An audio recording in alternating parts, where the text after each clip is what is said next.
Halo sobat semua, jumpa lagi dengan Denbagose Channel.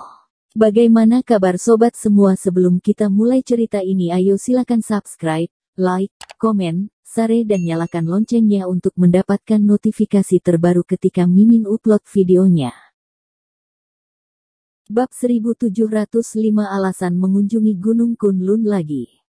Thomas Kin telah pergi, dan Cherry Xie juga telah pergi. Pada saat ini, meskipun anggota-anggota keluarga Xie masih orang yang sama, namun di mata Yogi Xie, hatinya telah penuh dengan keputusasaan dan kesepian. Keberuntungan baik yang seharusnya menjadi milik keluarga Xie mereka sekarang telah bereinkarnasi sepenuhnya sebagai korban, dan bahkan Cherry Xie pun tidak mempedulikan mereka lagi. Yogi Xie sepertinya bertambah tua sebanyak puluhan tahun secara mendadak, tampak hampir sekarat. Keluarga Xie, apakah benar-benar sudah mau menghancur? Mereka padahal bisa saja mencapai posisi tertinggi secara langsung, tapi kesempatan seperti itu menghilang begitu saja, langsung terlepas dari tangannya. Ini pasti merupakan hal yang paling menyakitkan dalam hidup Yogi Xie. Keluarga Xie, 10 keluarga teratas di kota Beijing, haha, menurutnya, ini hanyalah sebuah lelucon, tidak ada yang bisa membantu mereka lagi saat ini. Bahkan pejuang Liga Harimau pun tidak mereka anggap ada kualifikasi apa lagi yang mereka miliki untuk mengatakan permintaan terhadap Cherry Xie. Cherry Xie telah pergi, dan dia juga membawa pergi harapan keluarga Xie. Semua orang-orang keluarga Xie menundukkan kepala satu persatu, semua orang hanya bisa mendesah. Jonathan Xie mengertakkan gigi dan merasa sangat tidak puas. Tetapi memikirkan penghinaan yang dia lakukan kepada Dr. Qin sebelumnya, tampaknya mereka semua pantas mendapatkan konsekuensi ini. Setelah meninggalkan rumah Xie, Cherry Xie juga merasakan semacam rasa kelegaan. Akhirnya dia tidak perlu khawatir dengan pernikahannya lagi, tetapi dia juga telah benar-benar melihat hebatnya Dr. Qin.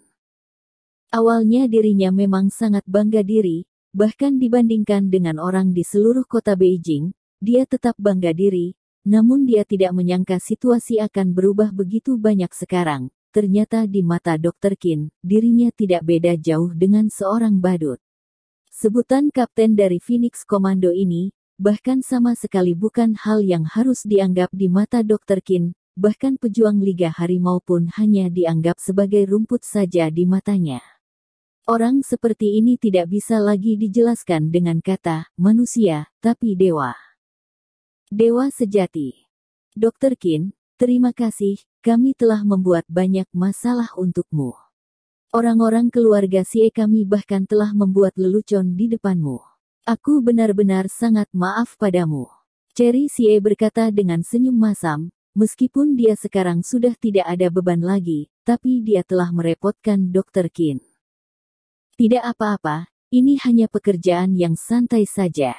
Yuntai Jiang itu juga terlalu menggertakkan orang. Jika kamu menikah dengan orang seperti dia, hidupmu akan hancur. Thomas Qin berkata. Lalu Dr. Qin punya rencana apa selanjutnya? Pernahkah kamu berpikir untuk bergabung dengan Phoenix Commando? Cherry Xie bertanya. Aku harus pergi lagi ke Gunung Kunlun. Apa? Untuk apa kamu pergi ke Gunung Kunlun lagi? Cherry Xie berkata dengan heran. Aku memiliki misiku sendiri. Thomas Qin tersenyum dengan menertawakan dirinya sendiri. Dia sudah tidak punya pilihan lagi. Setelah dia pergi menemui ayahnya di penjara kota Qinceng, dia langsung terjebak erat di dalamnya. Permainan yang diatur selama lebih dari 20 tahun oleh ayahnya ini, haruslah ada seseorang yang bisa memecahkannya. Dan dia adalah pemain dalam permainan, ayahnya juga seperti itu. Semakin besar kemampuannya, semakin besar tanggung jawabnya. Meskipun dia masih belum mengetahui apa manfaat dari totem hari kiamat, namun dia pasti harus menggunakan nyawanya sendiri untuk melindunginya. Ini adalah kata-kata yang ditinggalkan ayahnya untuknya. Dalam hidup ini, hal yang layak dilindungi dengan nyawanya sendiri, tidak banyak. Ayah yang berada di rumah, wanita yang berada di dalam pelukan, saudara-saudara yang berada di sekitarnya, dan ada satu hal lagi, tanah di bawah kakinya. Totem hari kiamat sangatlah penting, terkait dengan kelangsungan hidup negara, dan bahkan terkait dengan takdir dari perubahan peradaban. Thomas Kin tidak berani mengadakan kelalaian sedikit pun. Sekarang totem hari kiamat yang sedang dicari oleh orang di seluruh dunia sudahlah berada di tangannya sendiri, tetapi jika dia ingin mengubah perubahan di era peradaban, masih jauh tidak cukup dengan totem hari kiamat di tangannya saja. Dr. Qin, aku ingin pergi ke Gunung Kunlun bersamamu, boleh? Thomas Qin terkejut dengan kata-kata Cherry Xie. Untuk apa kamu pergi ke sana? Aku juga penjaga negara. Aku tahu bahwa tujuanmu pergi ke Gunung Kunlun kali ini mungkin tidak sesederhana itu. Meskipun aku tidak tahu sebenarnya apa yang tersembunyi di Gunung Kunlun, tetapi aku sangat mengenal dengan tempat-tempat di sana. Dan aku ingin menggunakan caraku sendiri untuk melindungi tanah airku. Ketika orang-orang tahta suci pergi ke Gunung Kunlun waktu itu, aku sudah tahu bahwa mereka pasti memiliki alasan, namun aku tidak tahu apa alasannya, tetapi kamu memilih untuk masuk ke Gunung Kunlun lagi kali ini. Aku pikir pasti itulah alasannya.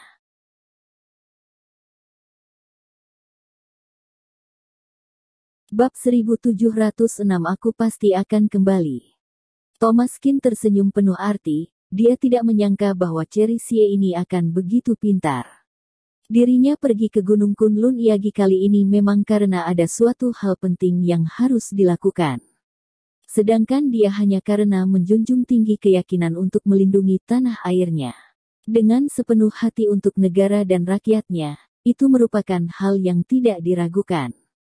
Namun, Thomas Qin tidak tahu seberapa kuat musuh yang akan dihadapinya, jadi dia tidak ingin melibatkan Cherry Xie dalam masalah ini, itu akan membuatnya terlibat dalam situasi yang sangat berbahaya. Pada saat menghadapi tahta suci sebelumnya, Thomas Qin sudah merasakan kesulitan. Tentu saja, itu bukan dia yang kesulitan, tetapi anggota dari komando, mereka sangat keberatan. Menghadapi begitu banyak musuh yang kuat, apakah mereka masih bisa tetap waspada? Dr. Qin, kamu tidak perlu mengkhawatirkanku. Meskipun aku tidak sekuat kamu, tetapi bagaimanapun, aku juga seorang master nadi darah. Aku tahu apa yang harus aku lakukan dan apa yang seharusnya tidak dilakukan. Aku hanya ingin mengikuti di sisimu saja. Cherry Xie berkata dengan tulus, dia hanya ingin mengikuti di sisi Dr. Qin, dan membela negara merupakan misi sehidupnya. Saat seorang pria ingin membunuh, dia tidak boleh menyisakan satu orang pun yang berada di dalam jarak ribuan mil. Dan saat seseorang ingin membunuh penjahat, tujuannya harus untuk melindungi kebaikan. Ini adalah aturan yang ditetapkan di seluruh dunia. Ini adalah impian setiap pria, dan tentunya juga impian dari Cherry Xie. Wanita tidak lebih buruk dari pria, dan dia juga tidak pernah kendur atau lupa untuk menjadi kebanggaan dari seluruh negara Huaxia. Gunung Kunlun merupakan bagian yang tidak terpisahkan dari tanah negara Huaxia. Dalam pertempuran dengan tahta suci sebelumnya, dia telah mempersiapkan sepenuhnya, dia tidak akan berhenti bertempur sebelum dia mati, dan pada saat ini, dia tentu saja tidak bisa membiarkan Dr. Qin mengambil resiko sendirian. Meskipun tidak mungkin bagi anggota komando untuk pergi bersama Dr. Qin, tetapi itu juga membuatnya semakin yakin dengan keyakinannya. Dengan kepergian ini, 90% akan mati, kamu harus berpikir baik-baik. Thomas Qin berkata, dan melihat Cherry Xie dengan tatapan berbinar. Saat hidup, aku ingin menjadi pahlawan, dan saat mati aku juga harus menjadi hantu pahlawan. Cherry Xie tersenyum, tidak tergesa-gesa. Rasa bangga yang ada di dalam tatapannya membuat Thomas Qin tersentuh. Wanita ini memang tidak sederhana, harga dirinya dan kepercayaan dirinya, dan juga hati kebajikannya, sama sekali tidak kalah dari pria manapun. Baiklah, tapi sebelum itu, aku harus kembali ke Provinsi Handong dulu. Thomas Qin berkata, pergi dan melihat tunanganku yang masih belum aku nikahi. Sekujur tubuh Cherry Xie gemetar. Tindakan yang dilakukan Thomas Qin membuatnya semakin menantikan dan kaget dengan perjalanan ke Gunung Kunlun, karena Dr. Qin juga takut, takut kali ini setelah pergi ke Gunung Kunlun, dirinya akan tidak bisa kembali. Misi seperti apa yang dia pikul? Poin ini, bahkan Cherry Sie pun tidak mampu mencari tahu, karena ada beberapa hal merupakan rahasia tinggi di pihak surgawi hukuman. Meskipun mereka adalah orang yang menjaga alam Gunung Kunlun, mereka juga tidak pernah tahu tentang sebenarnya barang tidak diketahui seperti apa yang masih terkubur di sini. Thomas Qin kembali ke Provinsi Handong dengan sendirian. Dia ingin pergi menjenguk Melissa Zhu. Kondisi penyakit Melissa Zhu selalu menjadi sebuah batu yang berada di hati Thomas Qin. Jika tidak bisa menyembuhkan penyakitnya dengan secepatnya, itu akan selalu menjadi sebuah bahaya tersembunyi baginya.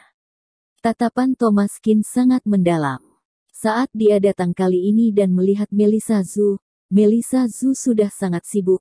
Industri keluarga Zhu saat ini juga menjadi semakin besar, dan Melissa Zhu sendiri bertanggung jawab atas hampir seluruh keluarga Zhu, semuanya membutuhkan dia untuk mengawasi secara pribadi. Bahkan ketika Thomas Qin datang, dia juga hanya menatapnya dari kejauhan, dan tidak mengganggunya karena dia tidak ingin dirinya mengkhawatirkan tentang kecintaan lagi.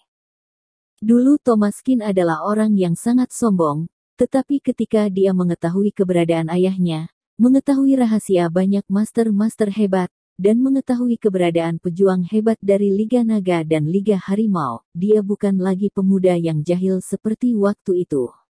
Beberapa orang hidup di dunia ini ditakdirkan menjadi orang yang akan memikul beban untuk semua orang. Di pundak ayahnya, telah memikul beban yang begitu berat, menelantarkan istrinya dan anaknya selama 20 tahun, hanyalah demi rencana negara. Tunggu aku, Melissa, aku pasti akan kembali. Bersambung. Terima kasih kepada kalian yang telah menonton video ini. Jangan lupa tekan tombol subscribe-nya dan nyalakan notifikasinya untuk mendapatkan video-video seru lainnya dari channel Denbagose.